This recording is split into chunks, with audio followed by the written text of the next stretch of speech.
Hello आजिर video को आपन को स्वागत।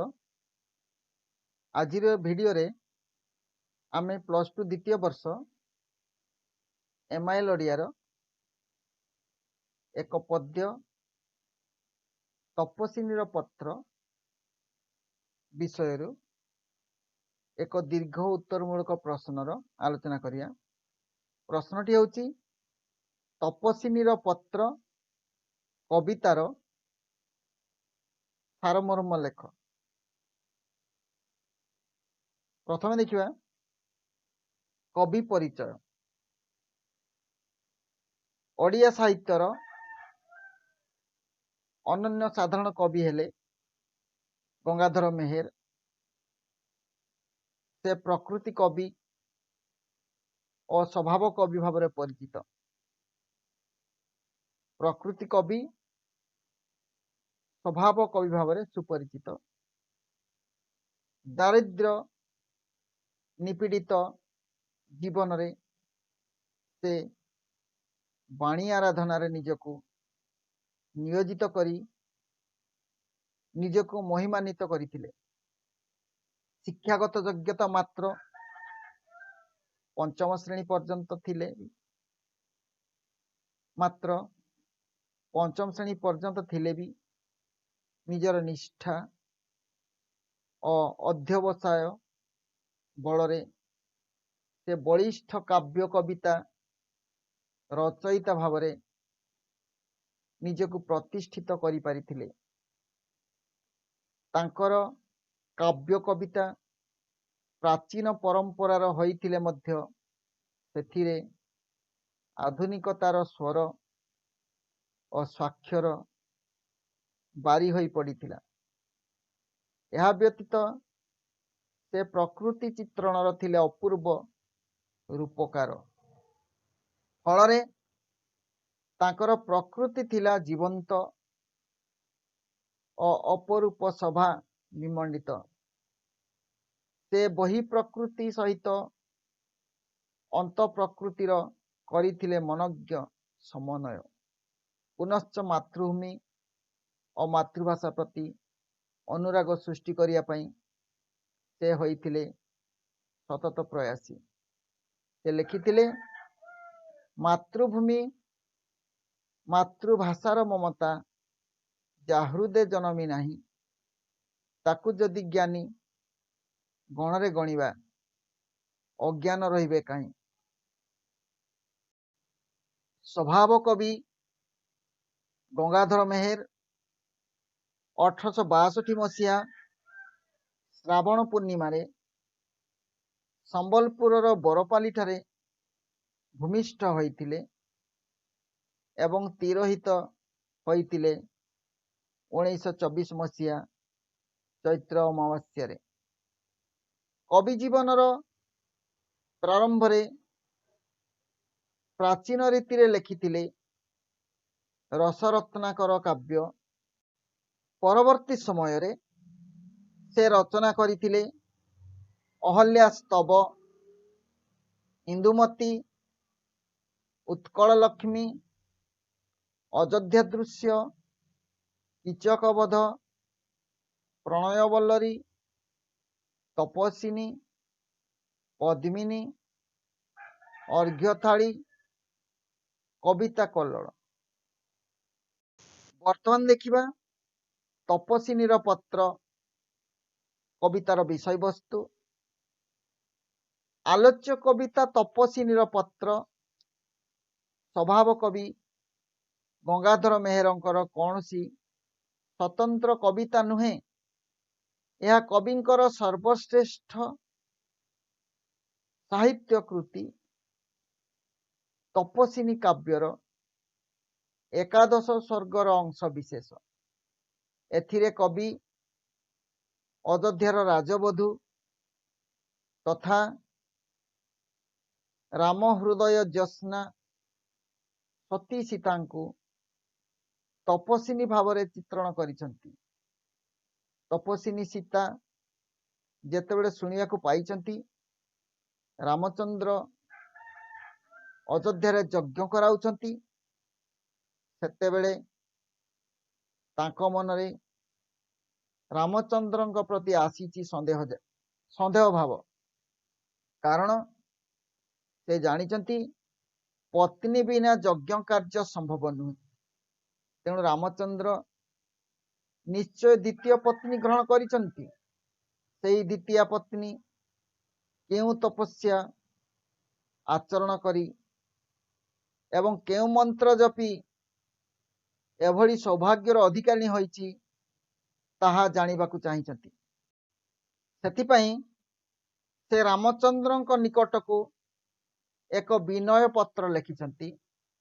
ଏଥିରେ କବି ସୀତାଙ୍କ ଚରିତ୍ର ମାଧ୍ୟମରେ ନାରୀ ହୃଦୟର ମାର୍ମିକ ଅନୁଚିନ୍ତା ଏବଂ ପତିବ୍ରତା ନାରୀର ମହନୀୟତାକୁ ଦେଖାଇବାକୁ ଚାହିଁଛନ୍ତି। ପାତିବ୍ରତ୍ୟର ମହତ୍ୱରେ ତାଙ୍କର ସକଳ ନାରୀ ଜନଚିତ ଭାବନା ସଂଗଠିତ ହୋଇ ପଡ଼ିଛି। ଦେବୀ ସୀତା ପରିଣତ ହୋଇଛନ୍ତି କାରୁଣ୍ୟ ଓ ଆଦର୍ଶର ମୂର୍ତ୍ତିମନ୍ତ ପ୍ରତୀକ ରୂପରେ। ଦେବୀ ସୀତା ପରିଣତ ହୋଇଛନ୍ତି କାରୁଣ୍ୟ ଓ ଆଦର୍ଶର ମୂର୍ତ୍ତିମନ୍ତ ପ୍ରତୀକ ରୂପରେ। ବର୍ତ୍ତମାନ ଦେଖିବା ମୂଳ ପ୍ରଶ୍ନ। ତପସ୍ୱିନୀର ପତ୍ର କବିତାର ସାରମର୍ମ ଲେଖ। ତପସ୍ୱିନୀର ପତ୍ର କବିତାର କବି ହେଉଛନ୍ତି ସ୍ୱଭାବ କବି ଗଙ୍ଗାଧର ମେହେର। ସେ ପ୍ରକୃତି କବି ଓ ସ୍ୱଭାବ କବି ଭାବରେ ପରିଚିତ। ଆଲୋଚ୍ୟ କବିତାଟି କବିଙ୍କର ବହୁ ଆଲୋଚିତ ସର୍ବଶ୍ରେଷ୍ଠ କାବ୍ୟକୃତି ତପସ୍ୱିନୀ କାବ୍ୟର ଏକାଦଶ ସର୍ଗର ଅଂଶ ବିଶେଷ। ଲୋକାପବାଦକୁ ମର୍ଯ୍ୟାଦା ଦେଇ ରାମଚନ୍ଦ୍ର ସତୀ ସୀତାଙ୍କୁ ନିର୍ବାସିତା କରିଛନ୍ତି। ସତୀ ସୀତା ବାଲ୍ମୀକି ମୁନିଙ୍କ ଆଶ୍ରମରେ ରହିଥିବା ସମୟରେ ଶୁଣିବାକୁ ପାଇଛନ୍ତି ରଘୁବୀର ରାମଚନ୍ଦ୍ର ଅଯୋଧ୍ୟାରେ ଯଜ୍ଞ କାର୍ଯ୍ୟ ସମ୍ପାଦନ କରୁଛନ୍ତି। ଏହି ଖବର ଶୁଣିଲା ପରେ ସୀତାଙ୍କ ମନରେ ଦ୍ୱନ୍ଦ୍ୱ ଭାବ ସୃଷ୍ଟି ହୋଇଛି। ସେ ଜାଣିଛନ୍ତି ପତ୍ନୀ ବିନା ଯଜ୍ଞ କାର୍ଯ୍ୟ ସମ୍ଭବ ନୁହେଁ। ସୁତରାଂ ରାମଚନ୍ଦ୍ର ନିଶ୍ଚୟ ଦ୍ୱିତୀୟ ପତ୍ନୀ ଗ୍ରହଣ କରିଛନ୍ତି। ଜଣେ ପତ୍ନୀ ଭାବରେ ସ୍ୱାମୀଙ୍କ ନିକଟକୁ ବିନୟ ପତ୍ର ଲେଖିଛନ୍ତି। ସେହି ବିନୟ ପତ୍ରରେ ସୀତାଙ୍କ ଆଦର୍ଶ ଅପେକ୍ଷା ନାରୀତ୍ୱ ଅଧିକ ସ୍ପଷ୍ଟ ହୋଇଛି। ତପସ୍ୱିନୀର ପତ୍ର ସ୍ୱଭାବ କବି ଗଙ୍ଗାଧର ମେହେରଙ୍କର ଏକ ସର୍ବଶ୍ରେଷ୍ଠ କାବ୍ୟକୃତି ତପସ୍ୱିନୀର ଏକ ଅଂଶ ବିଶେଷ। ଲୋକାପବାଦ କହିଲେ ଲୋକଙ୍କ ଅପବାଦ, ଲୋକ ଅପବାଦ, ବଦନାମ ଯୋଉଟା ଲୋକାପବାଦ। ଅପବାଦ ମାନେ ବଦନାମ। ଜଣେ କିଛି ଖରାପ କାମ କଲେ ସେ ବଦନାମ ହେଇଥାଏ, ବା କାହା ନାଁରେ କିଛି ଗୋଟେ ଅଭିଯୋଗ ଆସିଲେ ସେ ବଦନାମ ହେଇଥାଏ। ରାମଚନ୍ଦ୍ର ରାଜ୍ୟାଭିଷେକ ପରେ ଅଯୋଧ୍ୟାର ରାଜଭାର ଗ୍ରହଣ କରିଥିଲେ। ଦିନେ ସେ ଛଦ୍ମ ବେଶରେ ନଗରୀ ଭ୍ରମଣ କରୁଥିବା ବେଳେ ଦି ଜଣ ସ୍ୱାମୀ ସ୍ତ୍ରୀ ଝଗଡ଼ା ଲାଗୁଥିବାର ଶୁଣିଥିଲେ ଏବଂ ତାର ବିଷୟବସ୍ତୁ ହେଲା କୌଣସି କାରଣବଶତଃ ସ୍ତ୍ରୀ ଗୋଟିଏ ରାତି ବାହାରେ ରହିଯାଇଛି। ଯେତେବେଳେ ସେ ଘରକୁ ଫେରିଛି ତା ସ୍ୱାମୀ ତାକୁ ଘରେ ପଶିବା ପାଇଁ ଦେଇନି। ସେ କହିଛି ତୁ ବାହାରେ ରାତି କଟେଇଛୁ ଆଉ ତୋର ସତୀ ତ ଭ୍ରଷ୍ଟ ହେଇଗଲା, ତୁ ଆଉ ଘରେ ପଶି ପାରିବୁନି। ସେତେବେଳେ ସେ ସ୍ତ୍ରୀ ଲୋକଟି କହିଛି ଯେ ଗୋଟେ ରାତି ରହିଗଲି ତତେ ବାଧି ଯାଉଛି। ରାଜା ରାମଙ୍କର ସ୍ତ୍ରୀ ସୀତା ସେ ତ ଅନେକ ଦିନ ଅସୁର ଘରେ ରହିଥିଲେ। ସେ ତ ପୁଣି ତାଙ୍କ ସ୍ତ୍ରୀକୁ ଗ୍ରହଣ କଲେ। ମୁଁ ଏତେ ବଡ଼ କଣ କାମଟା କରିଦେଲି ଯେ ମତେ ଘରେ ପଶିବା ପାଇଁ ଦଉନ। ରାମଚନ୍ଦ୍ର ଏ କଥା ଶୁଣି ପାରିଥିଲେ।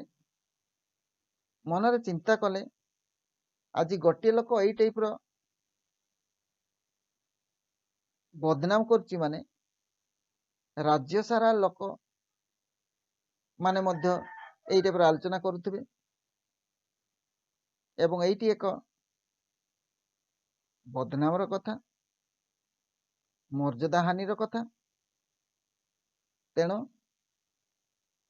ସେ ରାଜଧାନୀକୁ ଫେରି ଲକ୍ଷ୍ମଣକୁ ଡାକି ସୀତାଙ୍କୁ ନେଇ ବଣରେ ଛାଡ଼ିଦେବା ପାଇଁ ଆଦେଶ ଦେଇଥିଲେ। କେହି କିଛି ବୁଝିପାରିନଥିଲେ ପ୍ରକୃତରେ କଣ ହେଲା। ତେଣୁ ଏଇଟାକୁ ଲୋକାପବାଦ କୁହାଯାଉଛି। ଲୋକପବାଦକୁ ମର୍ଯ୍ୟାଦା ଦେଇ ଲୋକଙ୍କ କଥାକୁ ସମ୍ମାନ ଜଣାଇ ରାମଚନ୍ଦ୍ର ସତୀ ସୀତାଙ୍କୁ ନିର୍ବାସିତା କରିଥିଲେ। ସୀତା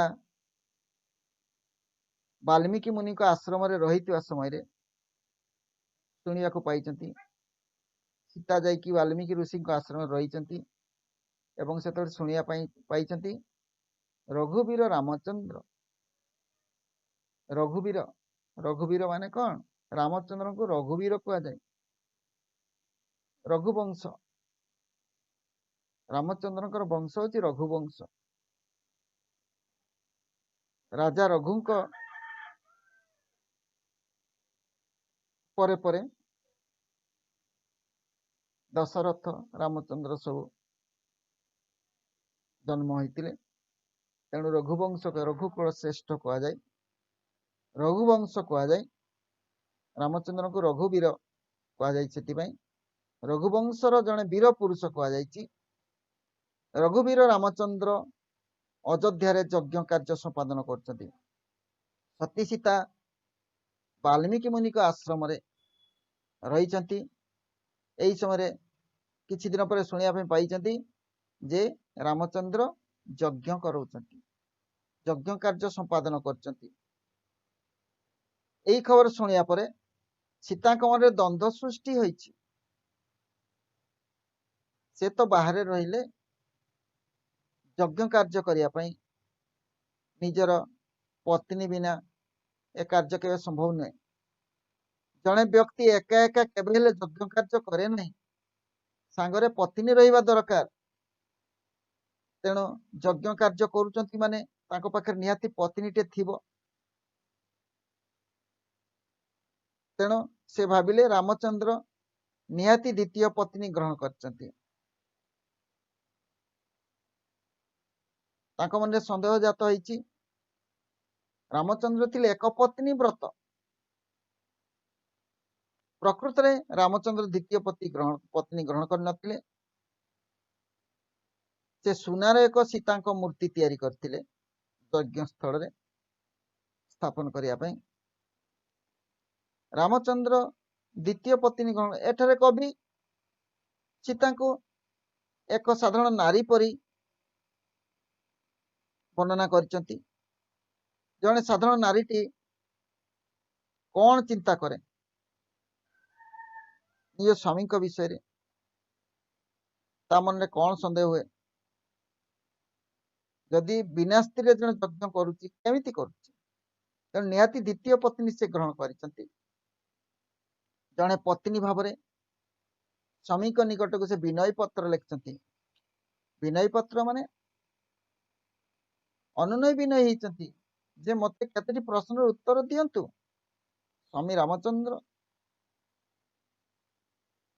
ମତେ କେତୋଟି ପ୍ରଶ୍ନ ଉତ୍ତର ଦିଅନ୍ତୁ। ସେଇ ବିନୟ ପତ୍ରରେ ସୀତାଙ୍କ ଆଦର୍ଶ ଅପେକ୍ଷା ନାରୀ ତ ଅଧିକ ସ୍ପଷ୍ଟ ହେଇଛି। ସୀତା ଜଣେ ଆଦର୍ଶ ନାରୀ। तांको मन बहुत पवित्र से केबेले स्वामी को संदेह करि पारिबे नहीं किंतु कवि लेखनी रे तांकर आदर्श अपेक्षा नारी तो अधिक स्पष्ट है जड़े नारीर मन रे कौन सब चिंताधारा से कौन सब चिंताधारा करे एठारे सीता को संदेही आकार रे वर्णना कराई नारी सुलभ संदेह किसी गोटे कम देखिले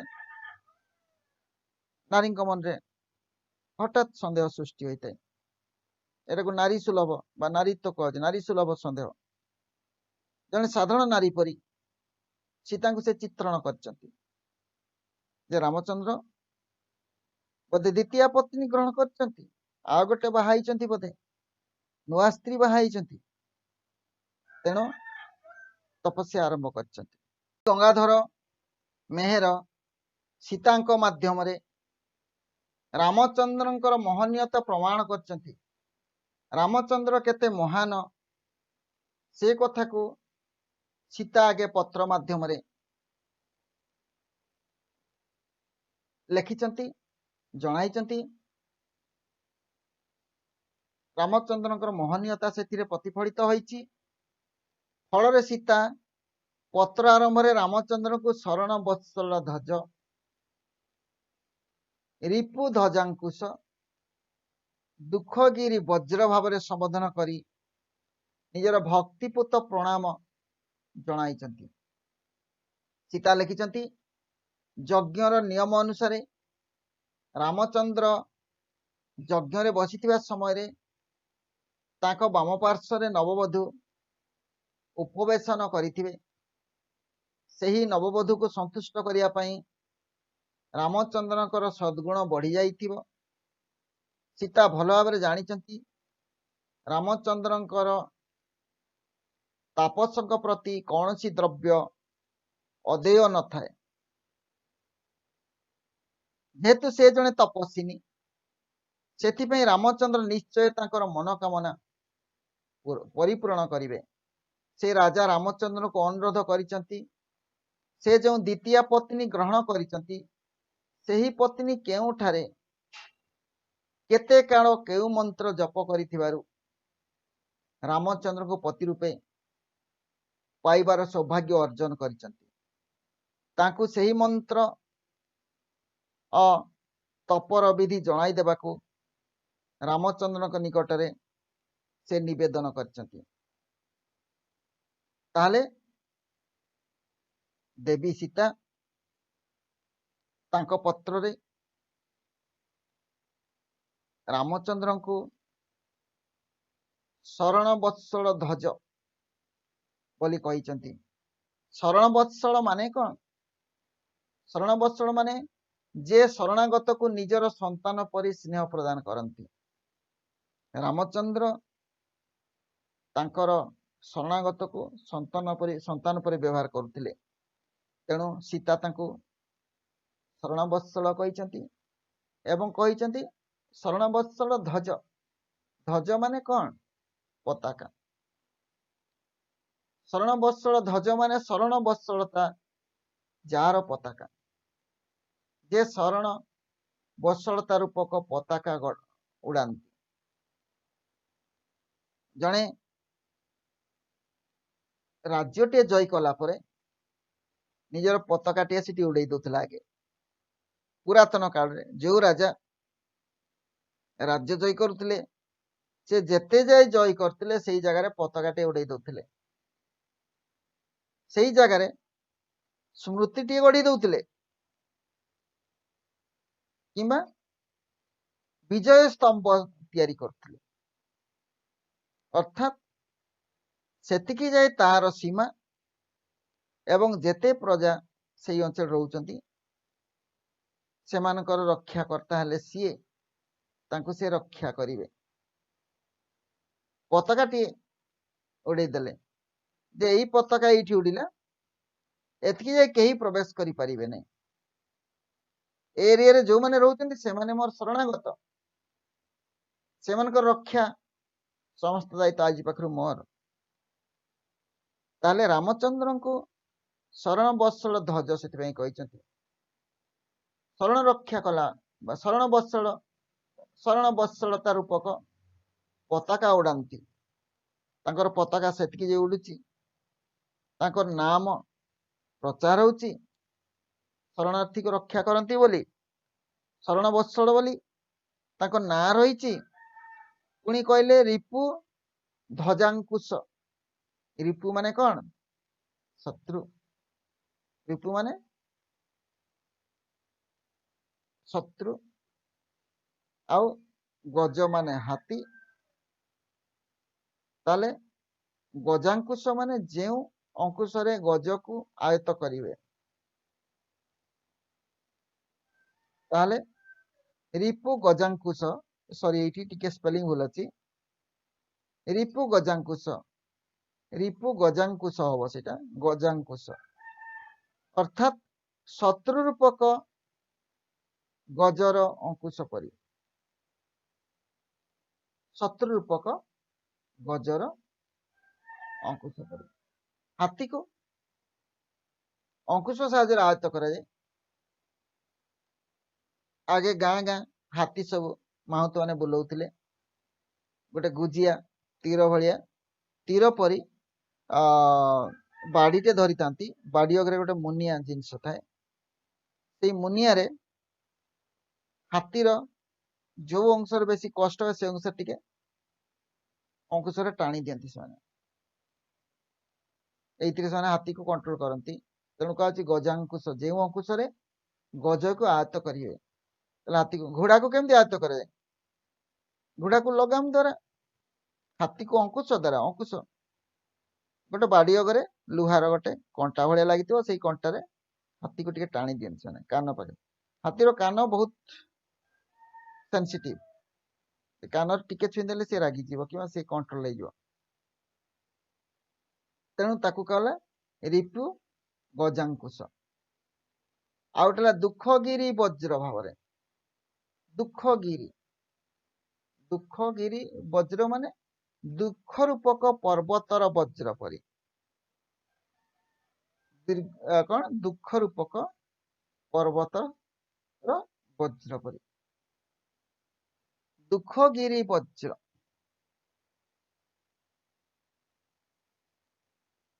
ताले दुख रूपक पर्वतर गिरी माने पर्वत दुख रूपक पर्वतर वज्र परी संबोधन करी निजर भक्तिपुत प्रणाम जणाई सीता ताको निजर भक्तिपुत प्रणाम जणाई सीता लिखिं यज्ञर नियम अनुसार रामचंद्र यज्ञ रे बसिथिबा समय रे ताको वाम पार्श्व नववधू उपवेशन करथिले यज्ञ नियम होची यज्ञ चलीथिला बेले यज्ञकर्ता स्त्री तांकर वाम पार्श्व उपवेशन करिवे बा बसिथिबे से नववधू को संतुष्ट करिया पई रामचंद्रनकर सद्गुण बढ़ी जाइथिबो आपण लक्ष्य करथिबे गोटे पिलार जेते खराब गुण थाउ जेतले सी नुआ नुआ का सहित सांग हुए किंबा जेतले सी नुआ नुआ बाहा हुए से आगंतुक स्त्री आगरे निजको टिके भल भल ही हुए ना कि टिके भल भल ही हुए माने निजर भल गुण गुड़ा ही प्रदर्शन करिथाए एवं नुआ स्त्री जहाँ ऑर्डर दिए संगे संगे अविलंबे समस्त कार्य को संपादन करिथाए एटा एक ग्रामांचल चिंताधारा कवि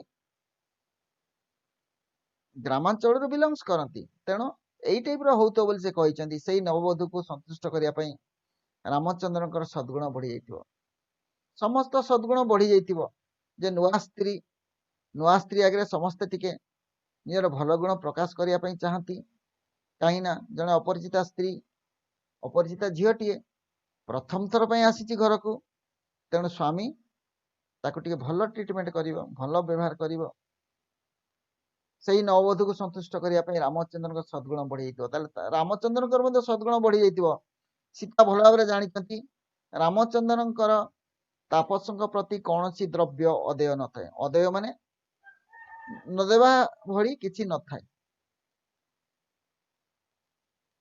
तापसी माने तापस माने जो माने तपस्या करती मुनि ऋषि को रामचंद्र अनेक भाव साहाय्य करचंती विश्वामित्र ऋषि जेतबेले तपस्या करुथिले असुर माने आसी तांकर तपस्या स्थल को भांगी दउथिले सेठ रक्त मांस मलमूत्र फिंगुथिले आनिकी आकाश मार्गरु मुनि ऋषि मान को हैरान करथिले काहाकू नेकी खाई जाउथिले विभिन्न कार्य करथिले रामचंद्र तांकू रक्षा करिया पई विश्वामित्र सहित जाइथिले एवं एपर अनेक मुनि ऋषि से दुख दूर करथिले पुराण काल में मुनि ऋषि मान समस्ते बहुत आदर करथिले ज्ञानी बोली भावुथिले एवं से विभिन्न राजा महाराजा मान जाई विभिन्न उपदेश दउथिले शासन व्यवस्था समय जोटा कि उत्तम बोली समस्ते जो महाभारत रामायण पढ़तु मुनि ऋषि को समस्ते आदर करथिले रामचंद्र मध्य आदर करथिले तांको रक्षा करथिले अदेय बोली किछि नथिला मुनि ऋषि माने जहा मागुथिले सबु से दउथिले तेणु रामंकर भल गुणटी से प्रशंसा करचंती जेहेतु से जने तपस्विनी सीता कहउचंती तापस मान प्रति मुनि ऋषि मान प्रति रामंकर अदय बोली किछि नाही जेहेतु सीता मध्य जने तपस्विनी से मध्य वाल्मीकि आश्रम रे रही समस्त को त्याग करी सन्यासिनी पर रहउचंती ऋषि कन्या पर रहउचंती सेति रामचंद्र निश्चय तांकर मनोकामना पूर्ण करिवे राम मध्य तांकर मनोकामना पूर्ण करिवे ताले से मनोकामना कौन आम कि जाना सीता मनोकामना कौन रामचंद्र निहाती मनोकामना पूर्ण करेंगे मन इच्छा पूरण करेंगे कामना माने इच्छा मनर इच्छा को पूरण करेंगे से राजा रामचंद्र को अनुरोध कर हे राम हे स्वामी से जो द्वितीय पत्नी ग्रहण कर पत्नी केउठारे केते काल केउ मंत्र जप करिथिबारु रामचंद्र को पति रूपे पाइबार सौभाग्य अर्जन करचंती सीता से पर्यंत जानी नाहती जे राम कहीं ताकू आनी छाड़ी दीचंती वन रे कहीं छाड़ी देले से समय से अंतसत्ता पिलार मां हवा को जाउचंती सेही परिस्थिति रे केमिति से आनी छाड़ी देले बण से पर्यंत से जानी नाहती राम कहीं तांको त्याग करचंती तांको दोष कौन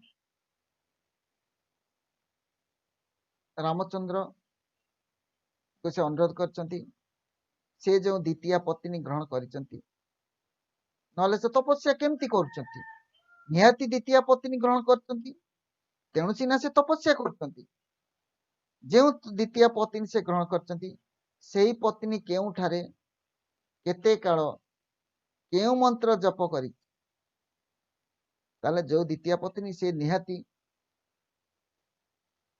कौन सी एक स्थान रे एक निर्दिष्ट समय धरी निहाती मंत्र जप करिथिबे रामचंद्र को पूजा करिथिबे ताले तेबे सिना से रामचंद्र को पति रूपे पाइचंती सौभाग्य अर्जन करिचंती समस्ते कौन रामचंद्र को पति रूपे पाई परिबे ताले से निहाती किछि गोटे तपस्या करचंती ओ एक भल जगह तपस्या करचंती उत्तम जगह किछि काल धरी निहाती तपस्या करचंती ताले रामचंद्र को पति से ही पत्नी से ही पारचंती ताले केउ रूप रे ताकर द्वितीय पत्नी रामचंद्र को पति रूपे पाइचंती से विषय जणाई देया पई से रामचंद्र को ଅନୁରୋଧ କରିଛନ୍ତି। ଏଇଟା ତାଙ୍କର ମନସ୍କାମନା ଯେ ମତେ ଜଣେଇ ଦିଅନ୍ତୁ ସେ ଯୋଉ ଦ୍ୱିତୀୟ ପତ୍ନୀ ଆସିଲେ ସେ କେମିତି ପତ୍ନୀ ଆସିଲେ, କୋଉଠି ତପସ୍ୟା କଲେ, କେମିତି ତପସ୍ୟା କଲେ, କେତେ କାଳ ଜପ କଲେ, କଣ ମନ୍ତ୍ର ଜପ କଲେ, ସେ କଥା ମତେ ଟିକେ ଜଣେଇ ଦେବେ। ତେଣୁ ମୁଁ ଜାଣିବା ପାଇଁ ଚାହୁଁଛି ସେ ଦ୍ୱିତୀୟ ପତ୍ନୀ କେମିତି ହେଲା। ତାଙ୍କୁ ସେହି ମନ୍ତ୍ର ଓ ତପର ବିଧି ଜଣାଇ ଦେବାକୁ ରାମଚନ୍ଦ୍ରଙ୍କ ନିକଟରେ ସେ ନିବେଦନ କରିଛନ୍ତି। ସେ କହିଲେ କଣ, ସୀତା ନିବେଦନ କରିଛନ୍ତି ମତେ ଟିକେ ଜଣେଇ ଦେବେ କେଉଁ ମନ୍ତ୍ର କେଉଁ ତପ କରି ସେ ଦ୍ୱିତୀୟ ପତ୍ନୀ ଆପଣଙ୍କୁ ସ୍ୱାମୀ ରୂପେ ପାଇଛନ୍ତି। ମୋର ନିହାତି ଜାଣିବା ଦରକାର। ଏଇଟା ଜଣେଇ ଦେ। ଆପଣ ତ ସବୁ କିଛି ସମସ୍ତଙ୍କୁ ଦଉଛନ୍ତି, ମତେ ଖାଲି ଏତିକି ଟିକେ ଜଣେଇ ଦେଇ ପାରିବେନି? ଆପଣଙ୍କର ଅଦେଇ ବୋଲି କିଛି ନାହିଁ, ଆପଣ ସମସ୍ତଙ୍କୁ ସବୁ କିଛି ଦଉଛନ୍ତି, ମତେ ବି କାହିଁକି ନଦେବେ? ମୁଁ ବି ତ ଜଣେ ତପସ୍ୱିନୀ, ମୁଁ ଜଣେ ତପସ୍ୱୀ, ମୁଁ ବି ଜଣେ ସନ୍ନ୍ୟାସିନୀ, ମତେ କାହିଁକି ଜଣେଇବେନି? ମତେ ନିହାତି ଜଣେଇବେ, ମୁଁ ଆଶା କରୁଛି ନିହାତି ଜଣେଇବେ। ଆପଣଙ୍କ ମହନୀୟତା ରହିଛି, ଆପଣ ମହାନ ପୁରୁଷ, ଆପଣ ମତେ ନିହାତି ଜଣେଇବେ। ଏଇ କଥା ସେ ପତ୍ର ମାଧ୍ୟମରେ ଲେଖୁଛନ୍ତି। କବିତାର ଦ୍ୱିତୀୟ ପର୍ଯ୍ୟାୟରେ ଜଣେ ମାର ମନସ୍ତତ୍ୱକୁ ପରିପ୍ରକାଶ କରି ସୀତା ଲେଖିଛନ୍ତି। ଜଣେ ମାର ମନସ୍ତତ୍ୱକୁ ପ୍ରଥମ ପର୍ଯ୍ୟାୟରେ ଜଣେ ପତ୍ନୀର ମନରେ କଣ ସବୁ ଚିନ୍ତାଧାରା ଆସେ ସ୍ୱାମୀ ବିଷୟରେ, ସେ କଥା ସେ ପ୍ରକାଶ କରିଛନ୍ତି। କବିତାର ଦ୍ୱିତୀୟ ପର୍ଯ୍ୟାୟରେ ଜଣେ ମାର ମନସ୍ତତ୍ୱକୁ, ଜଣେ ମା ପିଲାଙ୍କୁ ନେଇ କଣ ଚିନ୍ତା କରେ ତାକୁ ସେ ପରିପ୍ରକାଶ କରି ଲେଖିଛନ୍ତି। ତାଙ୍କର ପୁତ୍ରଦ୍ୱୟ ବୀଣାତନ୍ତ୍ରୀ ସାହାଯ୍ୟରେ ରାମାୟଣ ଗାନ କରିବାକୁ ଯାଉଛନ୍ତି। ବୀଣାତନ୍ତ୍ରୀ ବା ବୀଣା ସାହାଯ୍ୟରେ। ତାଙ୍କର ପୁତ୍ର କିଏ? ଲବକୁଶ। ଲବକୁଶ ବୀଣାତନ୍ତ୍ରୀ ସାହାଯ୍ୟରେ, ବୀଣା ସାହାଯ୍ୟରେ ରାମାୟଣ ଗାନ କରିବାକୁ ଯାଉଛନ୍ତି।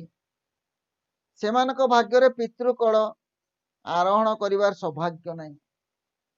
ଜଣେ ମା ଚାହେଁ ତା ପିଲାମାନେ ପିତୃ ସ୍ନେହ ପାଆନ୍ତୁ। ବାପା ଥାଉ ଥାଉ ସେମାନେ ବାପ ଛେଉଣ୍ଡ ହେବା କୌଣସି ମା ପସନ୍ଦ କରେ ନାହିଁ। ରାମଚନ୍ଦ୍ର ବଞ୍ଚିଛନ୍ତି, କିନ୍ତୁ ତାଙ୍କର ପୁଅମାନେ ବାପାଙ୍କର ସ୍ନେହ ପାଉନାହାନ୍ତି। ଏଇଟା ସୀତାଙ୍କୁ ବାଧିଛି। ତେଣୁ ସେ ପ୍ରକାଶ କରିଛନ୍ତି ଯେ ବୀଣାତନ୍ତ୍ର ବା ବୀଣାତନ୍ତ୍ରୀ ସାହାଯ୍ୟରେ ରାମାୟଣ ଗାନ କରାଯାଉଛନ୍ତି। ଏମାନେ ବୀଣା ଧରିକି ବୀଣା ବଜେଇ ଗୀତ ଗାଇବେ, ରାମାୟଣ ଗୀତ ଗାଇବେ। ବାଲ୍ମୀକି ତାଙ୍କୁ ଶିଖେଇଛନ୍ତି ରାମାୟଣ ଗୀତ ଗାଇବା ପାଇଁ। ସେମାନଙ୍କ ଭାଗ୍ୟରେ ପିତୃକଳ ଆରୋହଣ କରିବାର ସୌଭାଗ୍ୟ ନାହିଁ। ଆଗେ ରାଜା ମହାରାଜା ସମୟରେ ଲାଇଭ, ଏତେ ତ ଟିଭି ନଥିଲା, ଲାଇଭ ମାନେ ଜଣେ ଗାଇକି ରାଜାଙ୍କର ବିଷୟରେ ଶୁଣାଏ, ତାକୁ ପ୍ରଶସ୍ତି ବୋଲି କୁହାଯାଏ। ବହୁତ କଣ ପଣ୍ଡିତ କବି ବିଦୂଷକ ଥିଲେ ରାଜାଙ୍କ ସାମ୍ନାରେ ବା ସମ୍ରାଟଙ୍କ ସାମ୍ନାରେ, ଯେମିତି ବୀରବଲ, ଆକବରଙ୍କର ବୀରବଲ, ଯଦୁମଣି ଥିଲେ ଆମର ଓଡ଼ିଆର। ଏମାନେ ରାଜାଙ୍କ ସାମ୍ନାରେ ବିଭିନ୍ନ ଗୀତ ଗାଆନ୍ତି, ମନୋରଞ୍ଜନ କରନ୍ତି। ସେମିତି ବିଭିନ୍ନ ଶାସ୍ତ୍ରୀୟ ସଙ୍ଗୀତ ଗାନ ହୁଏ। ସେମିତି ରାଜା ରାମଚନ୍ଦ୍ର ଯେତେବେଳେ ଆସନରେ ଅଛନ୍ତି, ସେତେବେଳେ ସିଂହାସନ ଯେତେବେଳେ ବସିଛନ୍ତି, ସେତେବେଳେ ଲବକୁଶ ଯାଇ ତାଙ୍କ ସାମ୍ନାରେ ରାମାୟଣ ଗାନ କରିଛନ୍ତି। ସେମାନଙ୍କ ଭାଗ୍ୟରେ ପିତୃକଳ ଆରୋହଣ କରିବାର ସୌଭାଗ୍ୟ ନାହିଁ। ପିତୃକଳ ଆରୋହଣ ମାନେ ବାପର କଳରେ ବସିବାର ତାଙ୍କର ସୌଭାଗ୍ୟ ନାହିଁ। ବାପା ତ ତାଙ୍କୁ ଛାଡ଼ିଦେଲେ, ବାପା ତାଙ୍କୁ ଚିହ୍ନନ୍ତି ନାହିଁ। ସୀତାଙ୍କୁ ନେଇକି ବଣରେ ଛାଡ଼ିଦେଲେ, ବଣରେ ଲବକୁଶ ଜନ୍ମ ହେଲେ। ତାଙ୍କୁ କେହି ଜାଣନ୍ତିନି ଯେ ସିଏ ରାମଙ୍କର ପୁଅ ବୋଲି, ସୀତାଙ୍କର ପୁଅ ବୋଲି ବି କେହି ଜାଣନ୍ତିନି। ସେଇ ପୁତ୍ରଦ୍ୱୟ ରାମାୟଣ ଗାନ ସମୟରେ ଯଦି ତୁମର ବୈଦେହୀର ସ୍ମୃତି ଜାଗ୍ରତ ହୁଏ, ସେମାନେ ନିହାତି ରାମାୟଣ ଗାଇବେ। କଣ ଗାଇବେ? ରାମ ସୀତାଙ୍କର ଷ୍ଟୋରି ଗାଇବେ। ବଣକୁ କେମିତି ଗଲେ, ସୀତା କେମିତି ହରଣ ହେଲା, ସବୁ ଜିନିଷ ସେମାନେ ଗାଇବେ।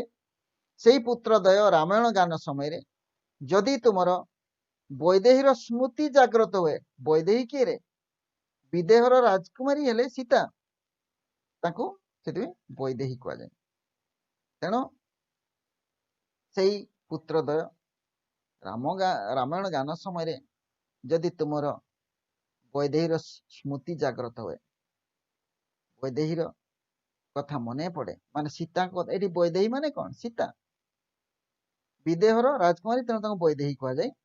तेणु सीतांकर स्मृति जदि मन पड़े लवकुश जो गीत गाइबे जिते नव प्रणयिनी प्रफुल्ल बदन को चाही नूतन स्थिर प्रफुल्ल सुखपूर्ण बा खुशीर आनंदित मुह को चाही अतीत प्रणय को भूलीज। अतीत प्रणय माने अतीत प्रणय हेले सीता, अतीत प्रणय माने अतीत प्रेम, सीता हेले रामकर अतीत प्रेम।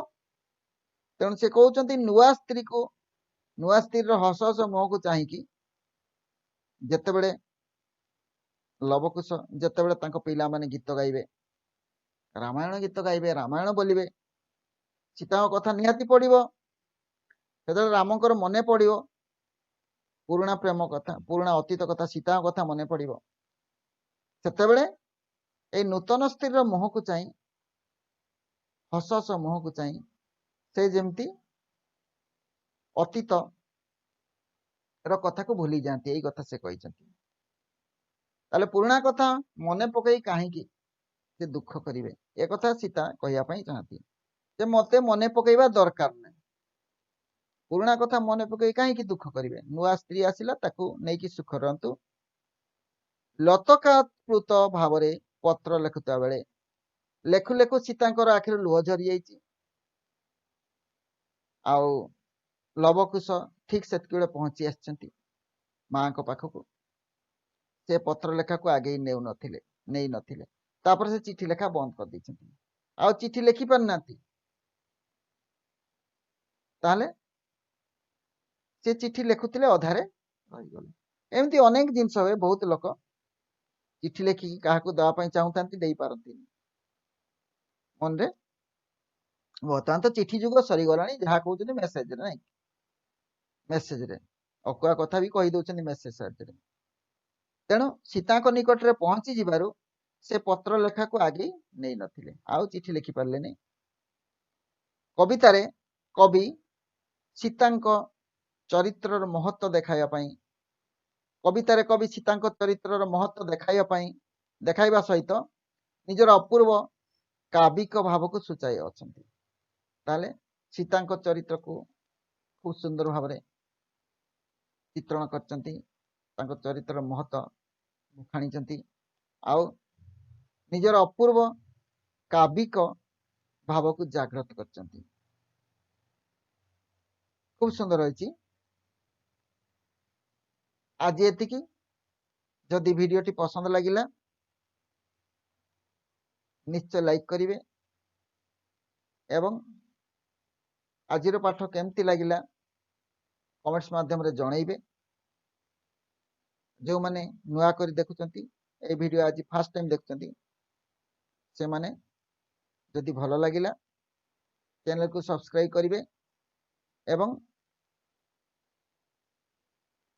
बेल आइकन को क्लिक करी ऑल नोटिफिकेशन को ऑन करिवे ताले परवर्ती वीडियो नोटिफिकेशन आपन पाखु सबठु आगे चली जीवो।